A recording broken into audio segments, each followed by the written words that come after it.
yang dapat menyelesaikan persoalannya. Esensinya sebenarnya bagian terhadap organisasi profesi ini, sengketa-sengketa apapun, persoalan-persoalan apapun, sebenarnya terletak pada bagaimana para pemangku kepentingan di sana menghilangkan kepentingan-kepentingan pribadi dan elit atau kepentingan kelompoknya. Sebenarnya itu dihilangkan dahulu, sebenarnya tidak dapat diselesaikan. Karena tadi hikmah kebijaksanaan dan tentu perlu dengan konsep mediasi di mana orang-orang yang dipercaya tidak tidak memiliki konflik interest dengan salah satu pihak atau beberapa pihak dalam organisasi profesi, tentu menjadi pihak yang diharapkan menjadi mediator gitu ya, di dalam suatu persoalan atau konflik organisasi. Begitu, Pak Ya, Gen. ya.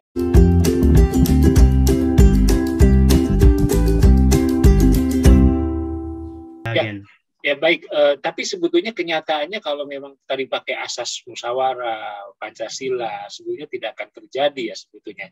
Nah, apakah memang ini ada sedikit ego atau memang pelanggaran dalam tubuh organisasi ini? Kalau misalnya ego kan itu kita tidak bisa, kan itu faktor lain ya. Tetapi dalam pelanggaran kan jelas konteksnya bahwa ini ada pelanggaran menurut ADART. Nah, kemarin melihatnya bagaimana, Pak? Ya, kalau pelanggaran tentu tidak dapat dimusyawarahkan karena sudah apalagi pelanggaran terhadap konstitusi. Tetapi tentu terhadap pelanggaran tersebut kan sebaiknya ada orang yang menyampaikan pendapatnya bahwa hal seperti itu atau mengingatkan bahwa hal itu keliru karena bertentangan dengan peraturan dasar atau dalam hal ini anggaran dasarnya.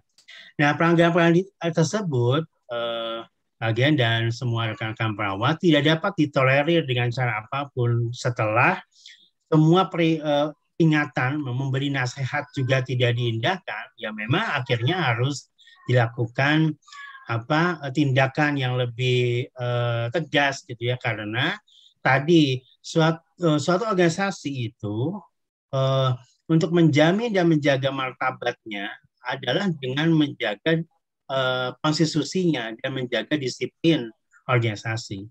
Jadi kalau itu saja tidak dilakukan, maka menurut saya memang perlu beberapa orang untuk melakukan tindakan tegas atau siapapun gitu ya yang punya kepentingan atas organisasi tersebut melakukan suatu upaya hukum yang lebih konkret supaya hal demikian dapat kembali diperbaiki. Begitu. Oh iya.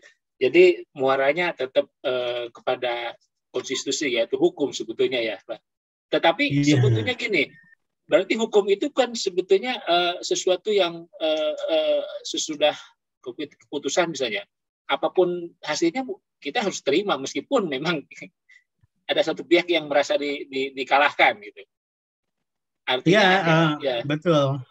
Betul tuh Pak Gia. Jadi ya memang esensi dari kita menyerahkan segala persoalan ke pengadilan. Tentu ada risiko bahwa dia akan menang atau kalah. Yaitu dua-duanya merupakan risiko yang harus siap dihadapi. Gitu. Tapi esensinya kan sebenarnya pengadilan itu kan sebagai instrumen ya. Tapi konsep dasarnya, basic need yang dibutuhkan suatu organisasi profesi adalah penyelesaian yang sesuai dengan anggaran dasar sebagai konstitusinya. Itu yang penting ya, yang harus kemudian disadari oleh semua pihak. Sehingga pemahaman, pendalaman, pelaksanaan dari suatu anggaran dasar sebagai konstitusi organisasi profesi pada hakikatnya itu menjadi konsep yang paling utama supaya dan tidak bisa dikuasai oleh seseorang atau kelompok apapun.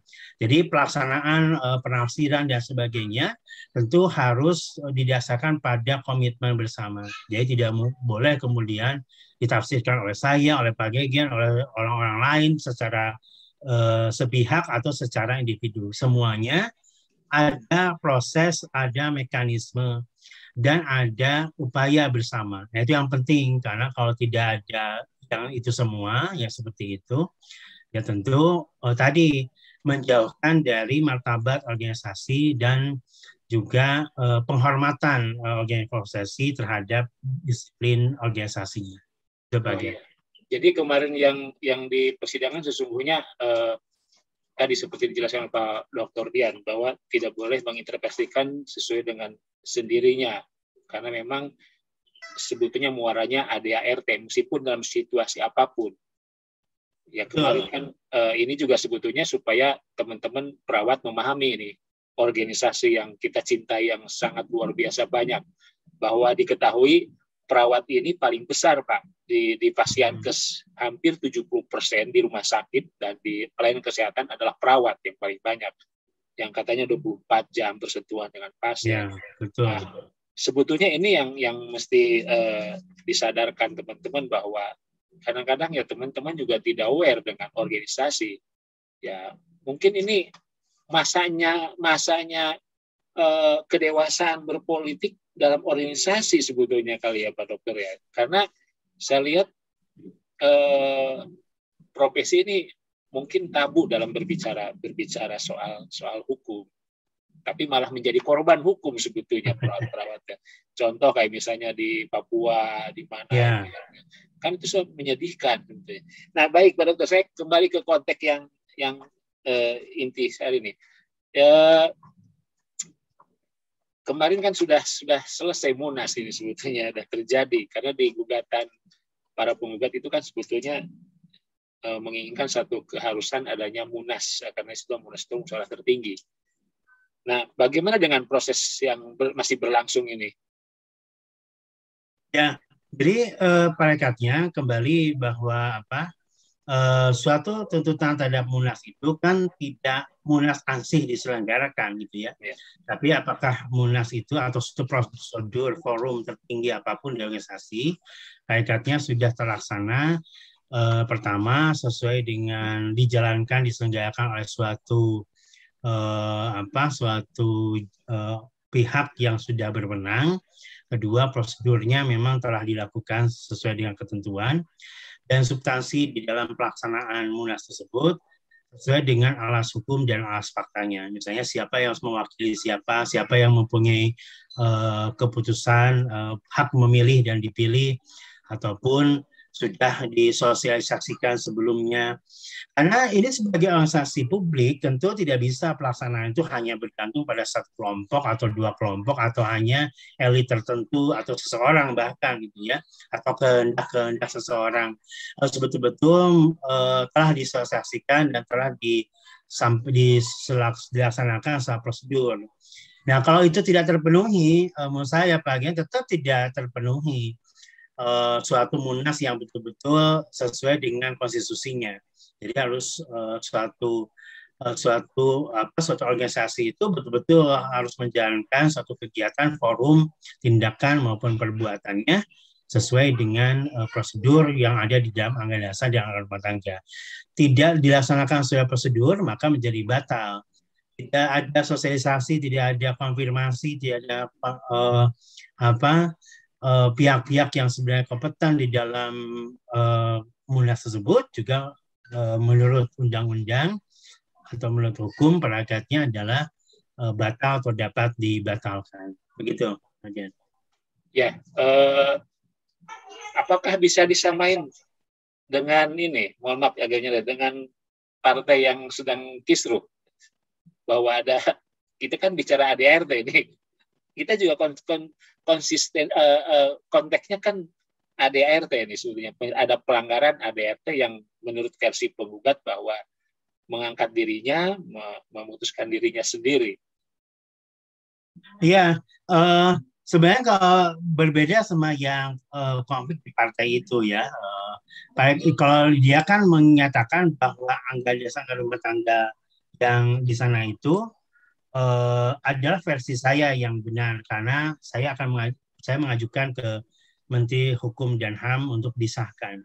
Jadi konflik di sana ada konflik persoalan bahwa anggaran dasar anggaran rumah tangga versi saya tidak disahkan oleh Menteri Hukum dan HAM karena sudah peraturan perundang-undangan suatu anggaran dasar anggaran rumah tangga kan harus disahkan oleh Menteri, tapi Menteri tidak mau mengesahkan karena ternyata setelah dicek, diverifikasi, ya, ternyata pengambilan keputusan terhadap suatu ADART versi sesuatu, versi A ya, gitu ya, ternyata dia tidak dihadiri oleh orang-orang yang berkompeten atau yang di dalam anggaran dasar rumah tangganya memang harus dia semua. Jadi tidak prosedural ya, dan juga orang-orangnya tidak substantif. Nah, kalau ada suatu munas kemudian dilaksanakan hanya karena tafsir saya, asumsi saya ini harus dilaksanakan munas, nah itu kan berbeda ya. Jadi ada yang ingin, ya sudah kalau gitu karena ada tuntutan munas dilaksanakan, kita laksanakan saja. Yang tidak asal melaksanakan kan tentu kan, tetapi kan perlu ada siapa yang berwenang untuk pihak yang melaksanakan, kemudian siapa, apakah semua sudah prosedur. Dan tadi kepesertaan, substansi yang diputuskan dan semuanya, pengambilan keputusan dan sebagainya juga kan harus diperhatikan, tidak asal-asalan kemudian. Ya, sehingga kalau begitu kan tidak memenuhi asasnya. Jadi kalau soal menyegarkan, asal menyegarkan, tentu ya juga tidak termasuk ke dalam disiplin suatu organisasi yang baik, begitu. Ya, menarik ini, Pak. Nah, kan sebetulnya persidangan ini belum ingkrah. Sementara munas sudah selesai, padahal sebetulnya ini gugatan belum selesai. Belum putus ya? Ya, belum putus. Gimana nih aspek legalnya munas terjadi? Ya, menurut saya secara hukum bagian persoalannya adalah pada kan hakim juga mempertimbangkan beberapa alas fakta yang memadai. Yeah. Jadi bahwa kesesuaian antara anggaran dasar anggaran rumah tangga kan bukan saya melaksanakan munas asal saja. Kan bisa saja misalnya pengadilan menuntut saya laksanakan munas, udah laksanakan aja seadanya aja. Kan tidak bisa demikian meskipun secara fakta saya melaksanakan munas, tetapi kan tidak sesuai dengan prosedur dan juga substansinya tidak sesuai, ya. Sesuai dengan anggaran dasar juga tetap sesuatu hal yang dapat dibatalkan atau batal karena tadi perbuatan melawan hukum di dalam suatu organisasi profesi, perbuatan melawan hukum itu menyalahi peraturan ya atau konstitusi, itu artinya bahwa salah satunya adalah tidak sesuai dengan prosedur. Jadi kalau saya mengambil keputusan, ayo laksanakan munas tapi prosedurnya salah, yaitu suatu hal pelanggaran di dalam organisasi profesi juga. Jadi sekali lagi sesuatu kegiatan itu tidak asal kegiatan dilaksanakan, kan perlu proses ke sana. Sama bagian kalau rekan-rekan perawat melakukan pengecekan ke pasien kan tidak asal bahwa saya sudah menyuntik atau tidak menyuntik kan, jadi tentunya berdasarkan diagnosis yang mendalam dan demikian juga dalam menetapkan atau mengambil tindakan tertentu kan perlu ada proses-proses terlebih dahulu yang bersifat valid, relevan dan Anda dapat dipercaya, diyakini. Gitu Pak.